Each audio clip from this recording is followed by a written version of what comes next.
एक और अच्छी कॉमिक्स में मैं आपका वेलकम करता हूँ। ये युगांतर सीरीज़ की कॉमिक्स थी, बहुत पहले आई थी और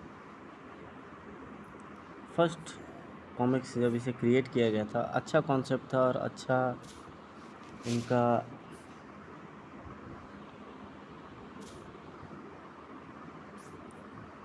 बट ज़्यादा समय तक हमारी मार्केट आ नहीं पाई।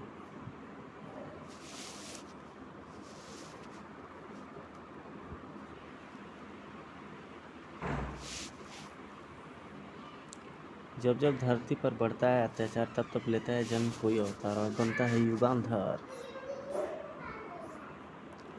पूरी पृथ्वी एक तरह से 3 हिस्सों में बटी थी। एक हिस्से पर राज्य स्थापित था भयानक राक्षसों का, जिसका शासक था हिंसक। दूसरे हिस्से में बसी थी दैत्य नगरी, जिसका जहाँ हुक्म का चलता था राक्षसों की जानी दुश्मन दुर्दांत का। तीसरा विशाल भाग बटा हुआ था छोटे छोटे अनेक देशों में, जिस पर मनुष्यों का जीवन यापन था। राक्षसों के गुरु थे एक टांग, दैत्यों के गुरु एक हाथ। एक दिन मेरे शिष्य हिंसक की मुट्ठी में होगी सारी पृथ्वी, तो दैत्यों के गुरु एक हाथ। वह दिन जरूर आएगा जब सारी पृथ्वी पर गूंजेगा एक नाम, दुर्दांत यानी मेरा प्रिय शिष्य। और जब एक दिन एक हाथ तो एक टांग मिले, क्या कहते हो, एक टांग ऐसा नहीं हो सकता, ऐसा ही होगा एक टांग। मेरा शिष्य हिंसक 6 माह बाद पंपापुर राज्य में होने वाले राजकुमारी शैल शबेली की स्वयंवर में उसे जीत कर लाएगा। गुरुदेव का हाथ गुर्रा उठे। ऐसा नहीं होगा, राजकुमारी शैल शबेली को मैंने अपने शिष्य के लिए चुना है। अट्टहास कर उठे उनके शब्दों पर गुरुदेव एक टांग। हा हा हा हा, दुर्दांत क्या खाक शैल शबेली से ब्याह करेगा? वह तो मेरे शिष्य के हिंसक के पाँव की धूल भी नहीं। वह हिंसक के पाँव की धूल या उसके सिर की कफानी, तुम्हें कुछ ही दिनों में मालूम पड़ जाएगा एक टांग। उस दिन का मैं बेसब्री से इंतजार करूँगा एक हाथ। अच्छा विदा। दोनों अपनी अपनी राह पर बढ़े, लेकिन दिल में एक तूफान लिए। दैत्य नगरी का राजमहल झलझला उठा। सूखा है गुरु इजाजत, मैं भी राक्षस राज हिंसक की लाश बिछा कर लाता हूँ।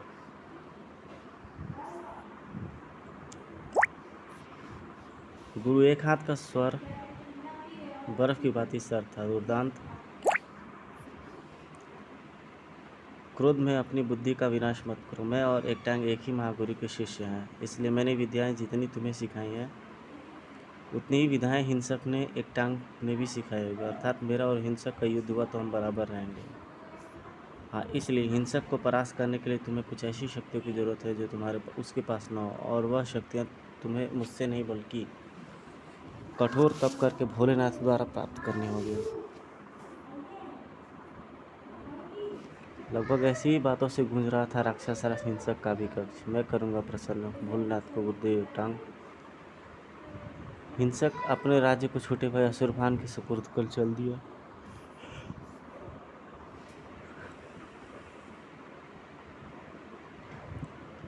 इधर दुर्दांत ने अपने राज्य की बागडोर सुपुर्द की अपनी बहन सुरसा के हाथ। सुरसा, हमें उम्मीद है तुम हमारी गैर मौजूदगी में राक्षस नगरी को नाक को चने चबवा लोगी, और फिर हिमालय की चोटियों पर। अरे, हिंसक तो यहाँ पहले से ही तप कर रहा है, पर इससे कठोर तप करके मैं भोलेनाथ को इससे पहले प्रसन्न कर लूँगा। ओम नमः शिवाय। तलवार की नोक पर खड़ा होकर वह भी जपने लगा एक ही नाम, ओम नमः शिवाय, ओम नमः शिवाय। इधर सुरसा कमजोर करने लगी राक्षस नगरी की नगरी। आज हमने 10 राक्षस पकड़े हैं राजकुमारी, उड़ा दो इनके सिर और भेज दो राक्षस नगरी। थालियों से सजे कटे शीश देकर खून खौल उठा असुरभान। किसने किया यह? दैत्य नगरी की राजकुमारी सुरसा ने राजकुमार। अगले दिन राजकुमार असुरभान एक विशाल फौज के साथ रुख किया दैत्य नगरी की ओर। उन 10 सिरों का बदला हम 10,000 सिर काट करके लेंगे। सुरसा की भुजाएं भी मचल उठी यह खबर पाकर। दैत्य नगरी की तरफ आने वाले हर तूफान का मुंह तोड़ जवाब देगी सुरसा की यह सेना। थर्रा उठी धरती, कांप उठा आकाश। हा हा हा, राक्षसों की फौज के आगे आज तक कोई नहीं टिक पाया। उड़ा दो सबके सर। जब टकराई दैत्यों की सेना से राक्षसों की फौज खचाक। एक तरफ राक्षस राजकुमार असुरभान के ठहाके उबल रहे थे, दूसरी तरफ सुरसा की तलवारें लहू से स्नान कर रही थी। दैत्यों की सेना से जो भी टकराएगा चूर चूर हो जाएगा।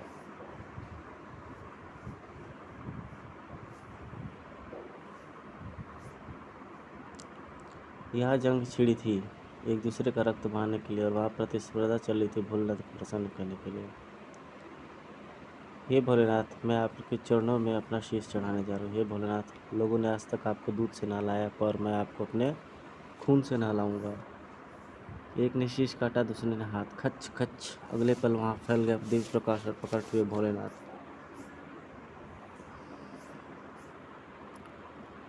भोलेनाथ की कृपा दृष्टि से दोनों के अंग जुड़ गए, सामान्य थे वे अब।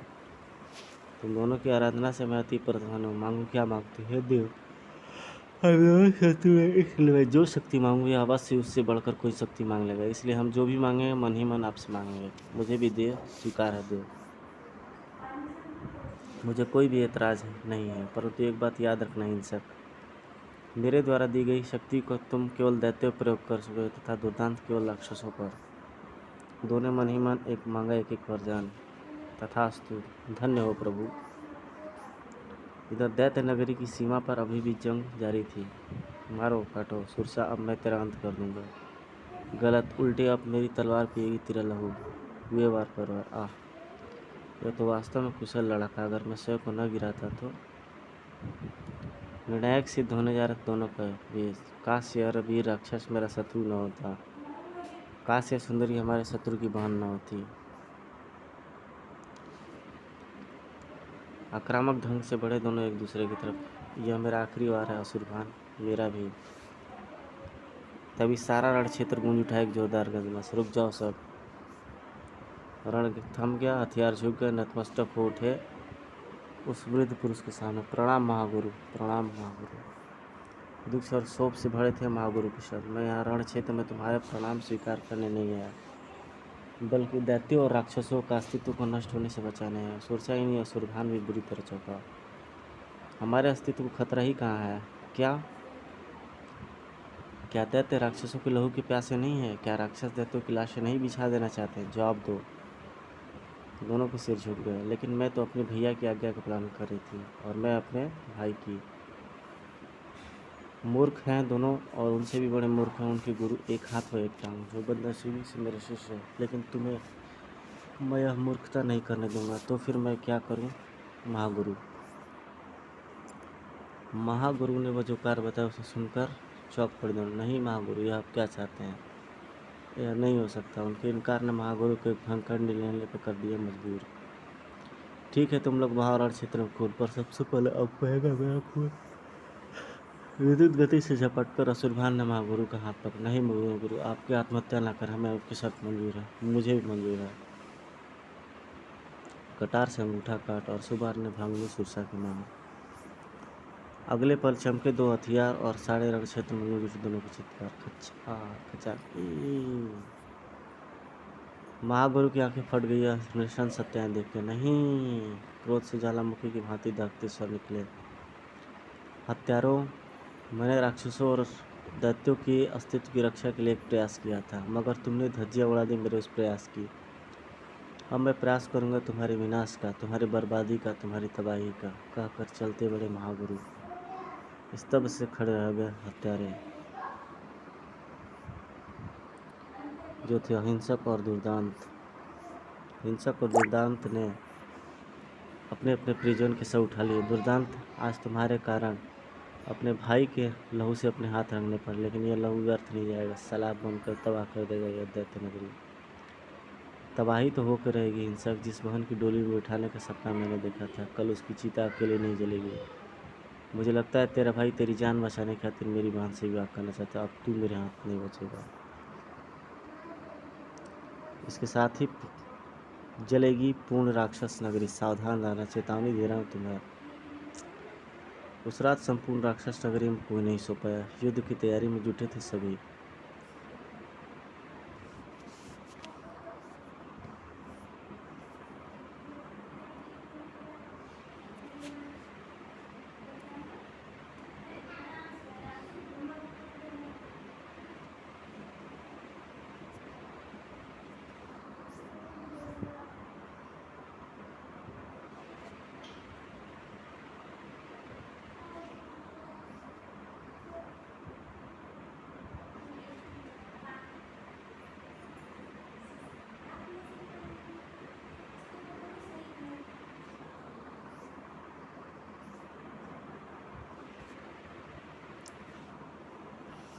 तो ये वापस अपने अपने जगह पर आ जाते हैं और इनके शिष्य, इनके गुरु इन्हें भड़काते हैं युद्ध के लिए।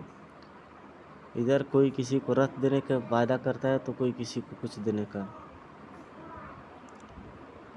यह आप क्या कर रहे हैं गुरुदेव? हाँ दुर्दांत, यह वह शक्ति है जो केवल कल होने वाले युद्ध में गाज बनकर गिरेगी शत्रु सेना पर। शायद कुर्सी पर से कपड़ा हटा दिया सेना, चीख पड़ा दुर्दांत। बिना सिर का इंसान? हाँ, यह इंसान बिना सिर का है, परंतु जब इसके धड़ पर कोई सिर लगा दोगे तो इसमें जान आ जाएगी और यह तब तक जिंदा रहेगा जब तक इंसान की ज़िंदगी होगी, जिसका सिर काटकर इस पर लगाया जाएगा। इसकी यही एक शक्ति है और एक टांग अनभिज्ञ है और यह इस शक्ति की काट है जो हिंसक के पास है। मैं स्वयं लेके आऊँगा किसी का शीश काटकर सुबह होने से पहले। गुरुदेव एक हाथ में ले आया शीश। कोई राजकुमार जंगल से गुजर रहा था, उसी काट लाया। अरे राजन, कैसे तुम बना रहे हो? इतना बोलते हो, पूरा पढ़ के सुनाते हो। हाँ, बस यही एक शक्ति है जिससे एक टांग अनभिज्ञ है और यही उस शक्ति की काट है जो हिंसक के पास है।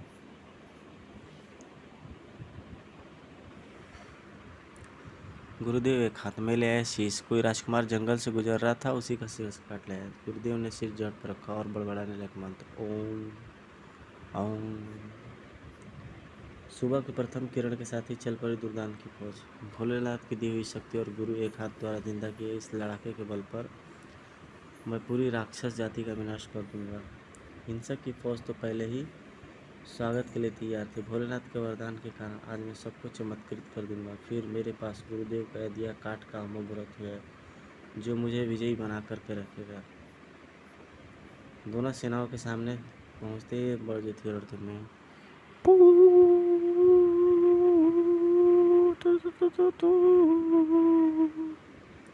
यानी कि हो गया था युद्ध का ऐलान। बिहार आक्रामक ढंग से भिड़ गए दोनों सेनाएं। शुरू हो गई मारकाट, लाशों पर लाशें गिरने लगी। गुरु एक हाथ का दिया गया वीर गजब ढा रहा था राक्षस सेना पर, जिसे देखकर हैरत से आंखें सूख गई सिख हिंसक की। इस भयानक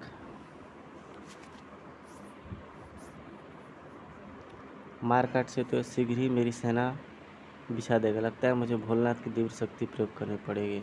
अगले पर चीख उठा हुआ स्वर्ण शक्ति। मन ही मन यही शक्ति तो मांगी थी जालिम ने भोलेनाथ से।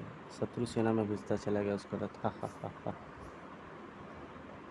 जिस दैत्य से भी टकराती स्वर्ण शक्ति की निकली शक्ति वही सोने के बुत में बदलता चला जाता। आज पूरी दैत्य सेना को सोने के बुते में बदल दूंगा।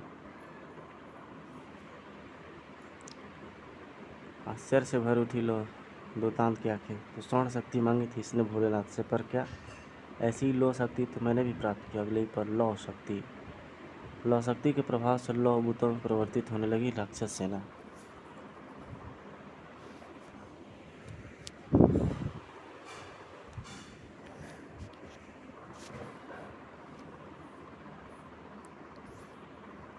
लेकिन वह वीर जो दुर्दांत की तरफ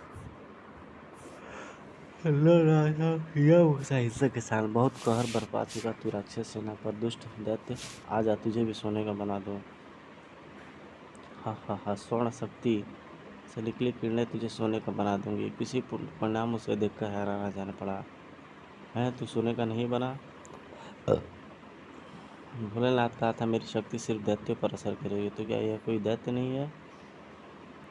मुझे तो मेरे स्वामी दुर्दांत वैसे ही सोने से लाद देंगे जब मैं काटूंगा तेरी गर्दन।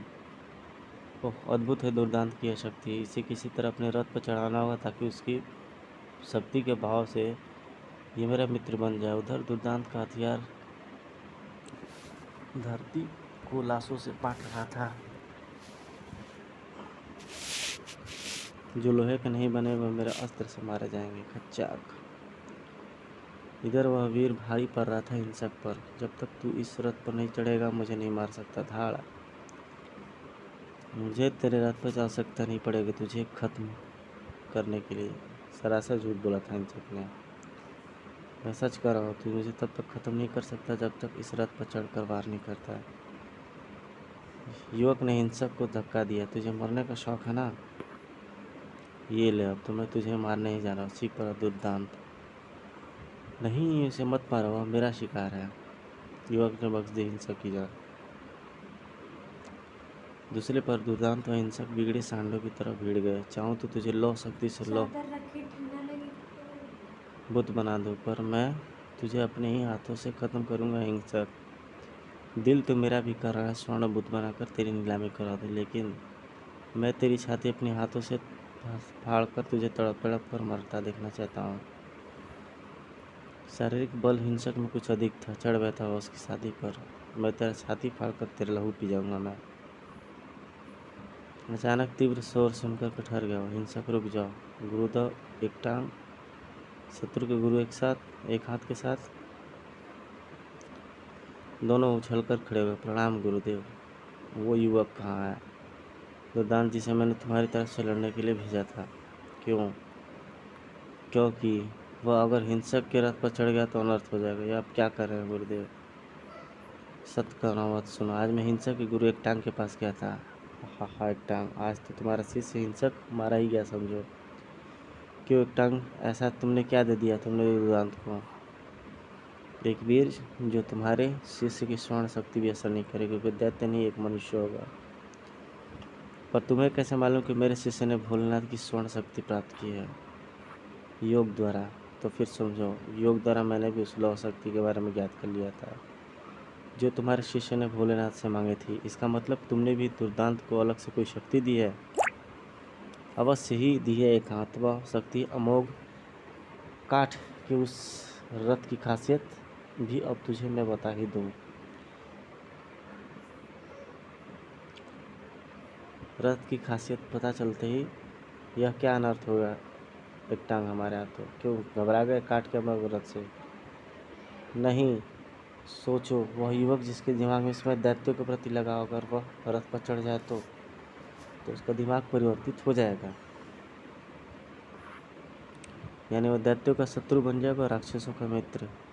वह राक्षसों का मित्र नहीं बल्कि दैत्यों और राक्षसों का नहीं बल्कि हर बुराई का शत्रु बन जाएगा,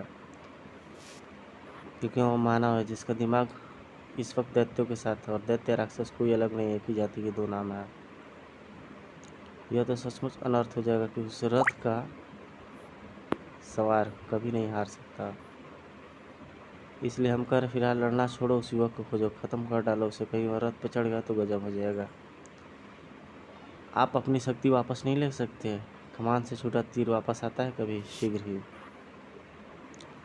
दोनों तुरंत सोने व लोहे के बने उन भूतों के बीच उस वीर शख्स को ढूंढ रहे थे जो पहुंच चुका था उस काठ के अश्व वाले अमोघ रथ के करीब। इस रथ पर चढ़ने को कहा था हिंसक ने। जरा देखूं तो क्या खासियत है इसमें। अभी रथ की तरफ कदम ही बढ़ाया था कि उसने सर पलटा लड़ाका। स्वामी दुर्दांत, हाँ तुम इस रथ पर नहीं चढ़ोगे, मगर इस रथ पर चढ़कर ही हिंसक को खत्म किया जा सकता है। स्वयं हिंसक ने मुझसे बताया था। अगर तुम इस रथ पर चढ़ना चाहते हो तुम्हें मेरी लाश पर से गुजरना होगा। युवक की भवें सोचने के अंदाज में उठी। स्वामी, आप जानते हैं कि मैं आपसे युद्ध नहीं कर सकता, तो मुझसे कर ले युद्ध, पर अब उस रथ पर मैं भी तुझे नहीं चढ़ने दूंगा। अब तो मैं चढ़कर ही रहूंगा, क्योंकि देखना है कि ये क्या होता है इस रथ पर चढ़ने से। इससे पहले मैं तेरी जान ले लूंगा, पर वह भी कम ना था। तुझे तो अब मैं तेरे रथ पर चढ़कर ही मारूंगा। आह! धाड़! अचानक ही दुर्दांत की गदा चली। ले हिंसक पकड़ अपनी गदा। वो सामूहिक शत्रु की मदद कर रहे हैं, पर क्यों? तुझे इस रथ पर चढ़ने से रोकने के लिए। गदा का वार झेला हाथों पर। यदि ऐसी बात है तो आज मैं भी जानकर रहूंगा इस रथ में क्या खासियत है। धाड़! आह! शक्तिशाली घूंसे ने हिंसक को धूल चटा दी थी। युवक फिर पलटकर रथ की तरफ भागा। रुक जाओ युवक! दुर्दांत ने झपट्टा मारा उस पर। मैं तुझे रथ पर चढ़ने से पूर्व ही खत्म कर दूंगा। लेकिन निकल गया उसकी पकड़ से। रथ पर मरने से पूर्व मैं उस रथ पर अवश्य चढ़कर देखूंगा स्वामी। द्रुत वेग से दौड़ पड़ा वह और चढ़ बैठा काठ के अमोघ रथ पर।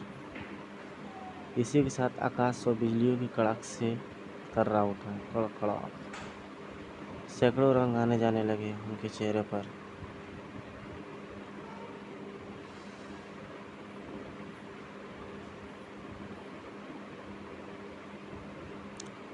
रथ के प्रताप ने पलट दी थी उसके सोचने समझने की शक्ति।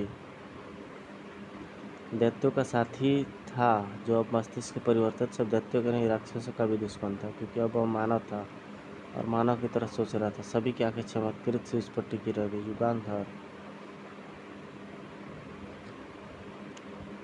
नेत्रों में लहरा रहा था आश्चर्य का पर्दा। ये युगंधर कौन है गुरुदेव? शायद वही जिसका सिर तुम काट कर लाए थे। शायद नहीं, यकीनन।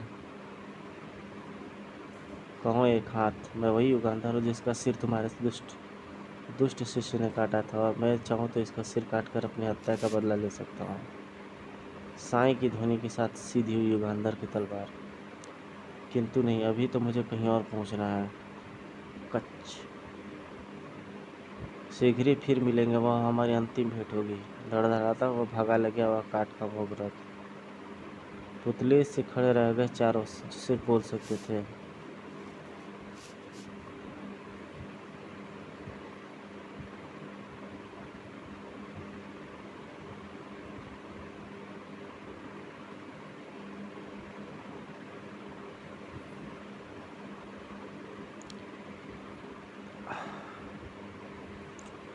युगांधर के जाने के बाद ये दोनों आपस में बात करने लगते। सामने खड़ी सिर विहीन लाश को देखकर दहाड़ पड़ी थी। पंपापुर की राजकुमारी शैल से मिली। कह दो ये झूठ है, यह लाश युगांधर की नहीं है। हमने सभी निशाने देख लिए हैं, चाहे तो आप भी यकीन कर सकती हैं। पागलों की भांति झपट पड़ी रास पर। सूर्य चक्र था उसकी दाईं भुजा पर।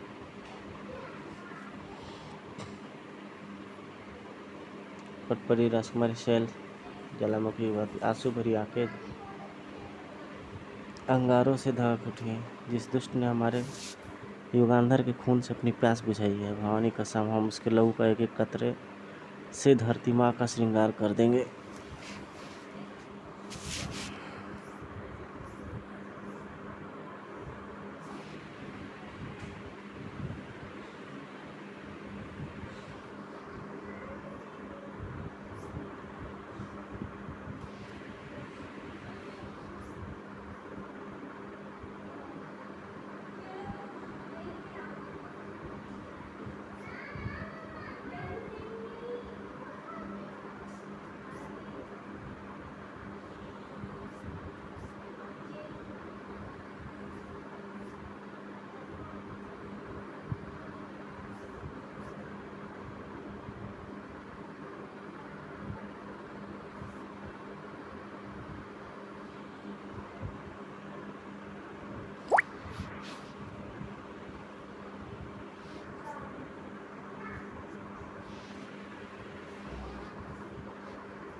तो ये युगांधर बनने की उसकी पूरी कहानी रहती है युवक की।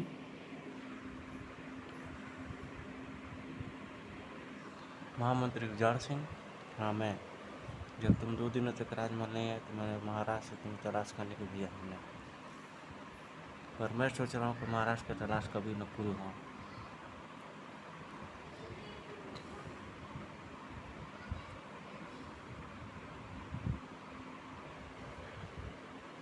तेरा सिर काट कर ले जाऊंगा महाराज के पास और कह दूंगा कि डेटू ने तुम्हें मार डाला है।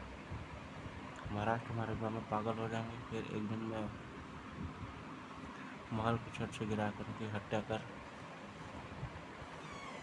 स्वयं राजा बन बैठूंगा। नीच इंसान, तेरा स्वप्न कभी पूरा नहीं होगा।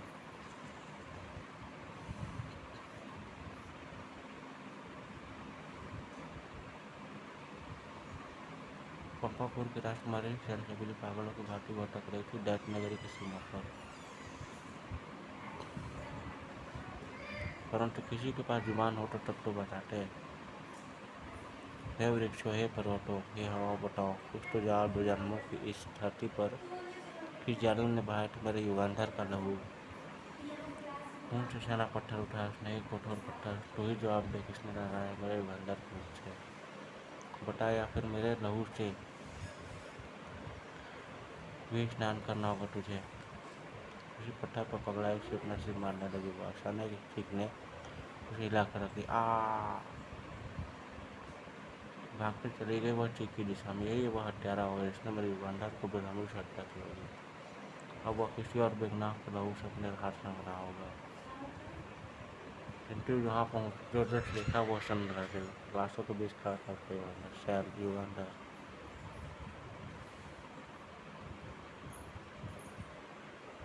पर जैसे उसकी नज़र उसके इर्द गिर्द फैलने सब पड़ी, यह तो युगांधर पूरी कमामत थी, इसकी हत्या क्यों की वो समझ गई। क्या समझी थी वह?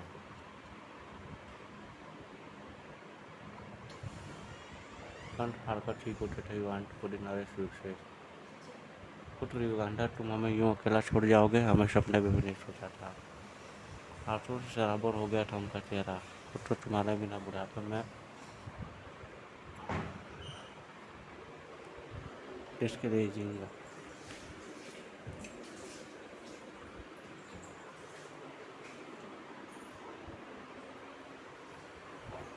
धीरज रखिए महाराज, आपको जीना होगा। उन जालिमों का सर्वनाश करने के लिए जिन्होंने हमारा युवराज युगांधर का सिर काट कर रख दिया और ढाल यहाँ भेज दिया। जबरन शक्ति से भेद के योग श्रेष्ठ थे। फोटो के चट्टान के बाटे कठोर स्वर्ग था। कौन हो वो रहा जिसने हमारे पुत्र के गले पर अपने हथियार की धार रखी। पक्का तो मैं नहीं कर सकता, पर क्यों उन्होंने लाश भेजी रस्सा तो नहीं पर उनकी पुत्री और हमारे युगांधर छुप छुप कर मिला करते थे। नाम बताओ। पहले अमर विवाह। पंपापुर की राजकुमारी शैलकबीली के पिता कठोर सिंह।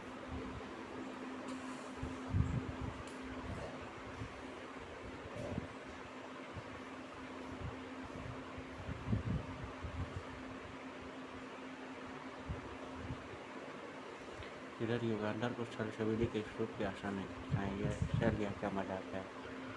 शैल के मुंह से गुर्राहट निकल रही थी। मजाक नहीं बहरूपी, मैं तेरी करने की सजा दे रही हूँ। शैल का वार को रोकने के लिए युगांधर को अपने तलवार का इस्तेमाल करना पड़ा। करनी क्या किया है मैंने कनाक। मेरे युगांधर की हत्या करके तू उसका हम शक्ल होने का फायदा उठाना चाहता है दुष्ट। पैटरे पर पैटरे बदल कर लड़ रहे थे दोनों। तुम्हें अवश्य कोई गलतफहमी हुई है शैल, यकीन करो मैं ही युगांधर हूँ। शैलकबीली ने उसकी दाएं भुजा पर वार किया।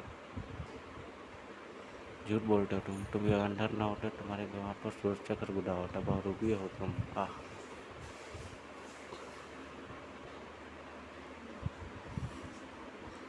और यहाँ पड़ी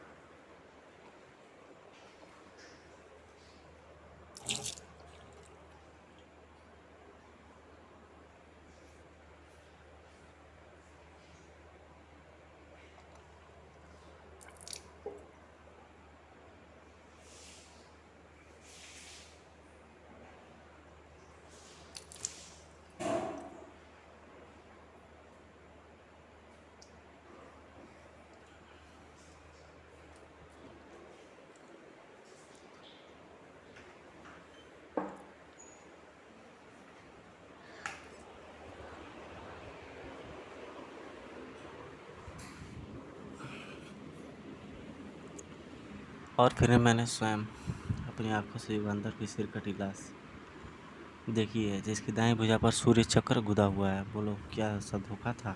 ना वह धोखा था, ना यह धोखा है।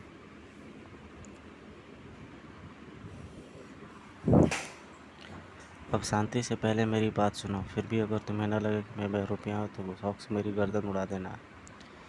और ये महामंत्री जिनकी लाश है, वह हस्तिन का सांप था, जो न केवल मेरी वरन पिताजी महाराज की भी हत्या कर स्वयं युगांतरपुरी नरेश बनना चाहता था। पर तुम बच कैसे गए? बचना तो मुझे था ही शहर। हा हा हा, देख क्या रहा हो, खत्म कर दो इसे। क्योंकि मौत और मेरे बीच अमोघ रथ जो खड़ा था, उड़ा दो गर्दन। मेरा वध करने के लिए जैसे उजाड़ सिंह के साथी उस पर चढ़े, अमोघ रथ की शक्ति ने उसके दिमाग पलट दिए। मेरे शत्रु मेरे मित्र बन गए। मुझे खोल दो मित्रों। यह देख, महामंत्री उजाड़ सिंह की आंखें फटी रह गई। यह क्या कर रहे हो? मैंने तुम्हें युवराज को खत्म होने का हुक्म दिया और तुम इसे आज़ाद कर रहे हो। और क्रोध में आगे बढ़कर उसने स्वयं ही उन सब की गर्दनें हवा में नचा दी। इतना समय काफ़ी था मुझे हथियार बंद होने में। महामंत्री, गद्दार वे नहीं, गद्दार तो तू है। और गद्दारी की केवल एक ही सज़ा है, मौत। अब बताओ, क्या मैं गुनहगार हूँ? नहीं योगांतर, मुझे माफ़ कर दो, मैंने तुम पर हाथ उठाया। उन दोनों के बीच में गलतफहमी की दीवार दूर हो जाती है।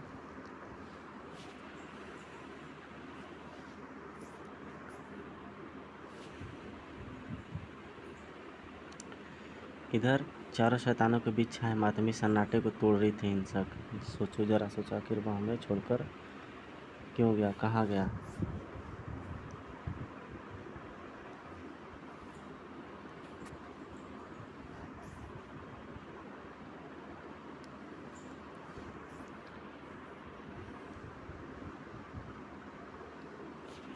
लेकिन हम युगांधर से पूर्व युगांतपुरी पहुंचकर उसकी जन्म कुंडली हथिया लेंगे। सूर्य डूबने के साथ ही डूब जाएगा उसके जीवन का सूर्य।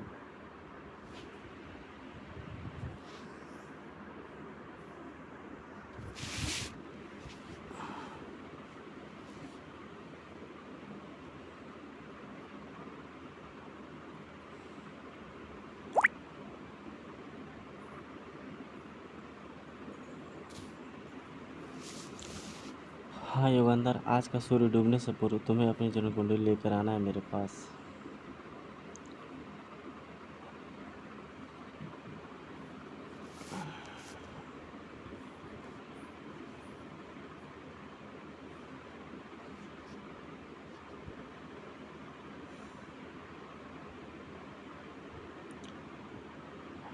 युगश्रेष्ठ पंपापुर पर आक्रमण करने के लिए अपनी सेना का मुआयना कर रहे थे।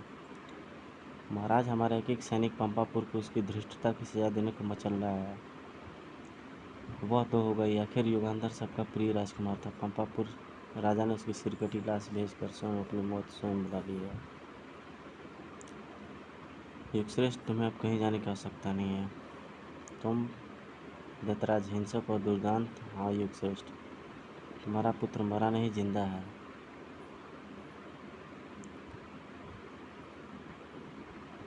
यकीन न हुआ युगश्रेष्ठ। क्या कहा? फिर से कहो। तुम्हारा पुत्र जिंदा है। जो लाश आप तक पहुंची वो किसी और की थी, जिसे युगांधर का रूप दे दिया गया था। सच कह रहे हो तुम? मेरा युगांधर जिंदा है? हाँ वह जिंदा है, पर मेरी बहन सुरसा की कैद में है। झूठ में बोला से। कैद में क्यों? क्योंकि वह उससे विवाह करना चाहती है और जानते हो राक्षसों और मानव में वैवाहिक संबंध नहीं हो सकते।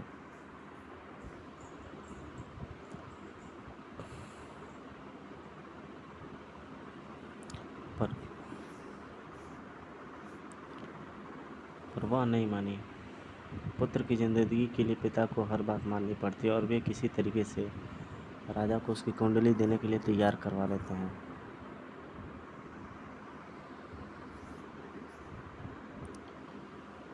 शुक्र है हम जन कुंडली पाने के लिए हथियार नहीं उठाने पड़े। कौन कौन ले गया मेरी जन्म कुंडली? वही सुरसा का भाई हिंसक और दैत्यराज दुर्दांत।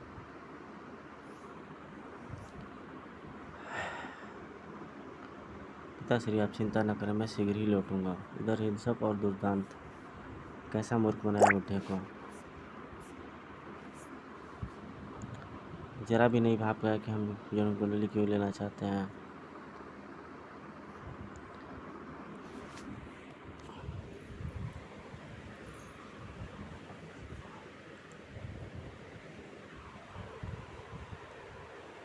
मेरे पिता को बरगला कर तुम मेरी जन्म कुंडली ले आए, पर यहाँ से आगे नहीं ले जा पाओगे।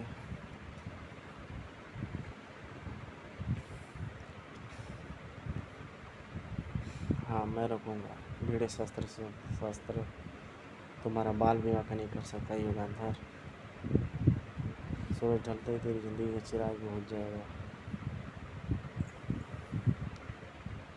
हिंसक तू थक गया हो तो मैं हूँ। हाँ, ज़्यादा दान किया तो बिजली की भांति लड़ता है टनाक।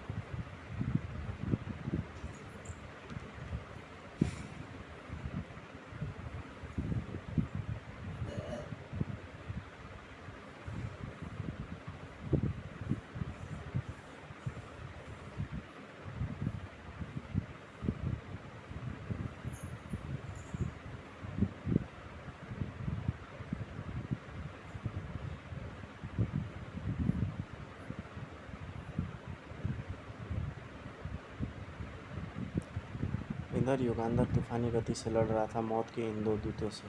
टनाक टनाक।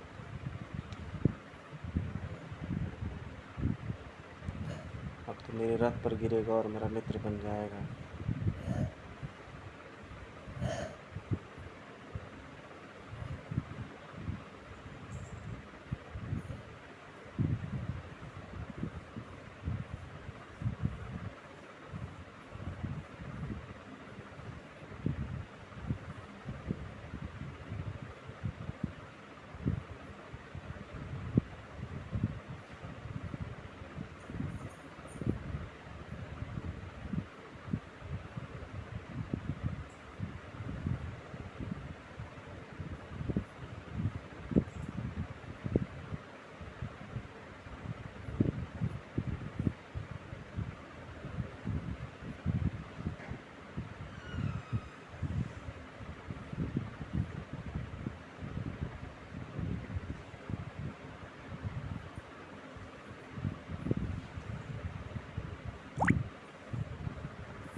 इधर नियमानुसार लड़ते लड़ते मौत को प्राप्त हो जाता है युगांधर, क्योंकि सूर्यास्त हो जाता है।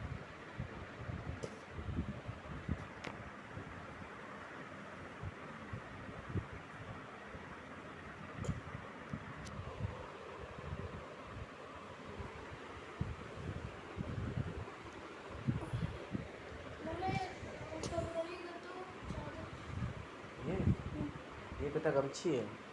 नहीं, उसके नीचे पिंक वाला।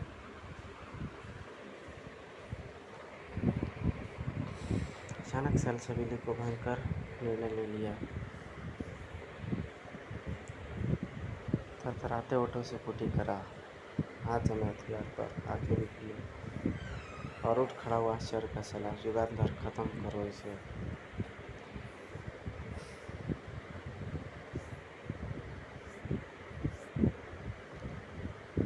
हथियार चला और हिंसक और दुर्दांत की गर्दन से छूट पड़ा लहू का फवारा। वह रही जन्म कुंडली खच खच।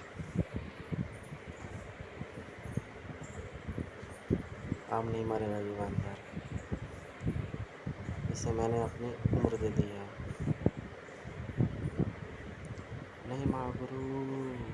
फिर एक टांग में एक हाथ कसम खा रहे थे अपने शिष्यों की। हमें अपने मृत शिष्यों की कसम है, हम युगांधर से अपने महागुरु द्वारा दी गई उम्र छीन लेंगे। इधर युगांधर कसम खा रहा था महागुरु की। महागुरु, आपके चरणों की सौगंध, जिन बुराइयों को अंत करने के लिए आपने मुझे अपनी बुद्धि प्रदान की, उन बुराइयों को अंत करने के लिए मैं सारा जीवन लगा दूंगा। समाप्त।